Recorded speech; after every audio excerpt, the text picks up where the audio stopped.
అదే RTV app వార్తల్ని క్షణాల్లో చదివే అవకాశం ఉంటుంది. ఒక న్యూస్ పేపర్, ఒక టెలివిజన్ ఛానల్ మీ చేతుల్లో ఎప్పుడూ ఉంటాయి.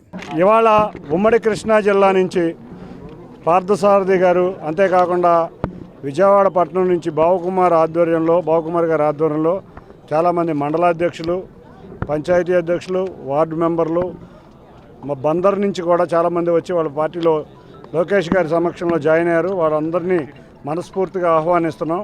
ఇవాళ కృష్ణా జిల్లాలో మేము అనుకున్నాం ఎన్టీఆర్ జిల్లానే ఖాళీ అయిపోతున్నాము అని. త్వరలో కృష్ణా జిల్లా మొత్తం వైసీపీ నాయకులు, కార్యకర్తలు తండోపదండాలుగా వచ్చి ఇవాళ ఉత్సాహంగా జాయిన్ అవ్వడానికి ఉత్సాహం చూపిస్తున్నారు. దీన్ని బట్టి అర్థమవుతుంది ఇంకొక 2 నెలల్లో మనకి ప్రజాప్రభుత్వం, చంద్రబాబు నాయుడు గారు, పవన్ కళ్యాణ్ గారి ఆధ్వర్యంలో ప్రజాప్రభుత్వం రాబోతుంది. అందరికీ, రాష్ట్ర ప్రజలకి శుభం జరగబోతుంది.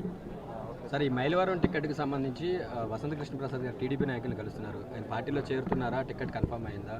దేవినేని ఉమా గారి పరిస్థితి ఏంటి? ఏమంటే ఎంత మంచివారు ఎవరైనా ఉంటే తప్పకుండా మా అధిష్టానం నిర్ణయం తీసుకుంటుంది. టికెట్ల విషయం అధిష్టానం చూసుకుంటుంది.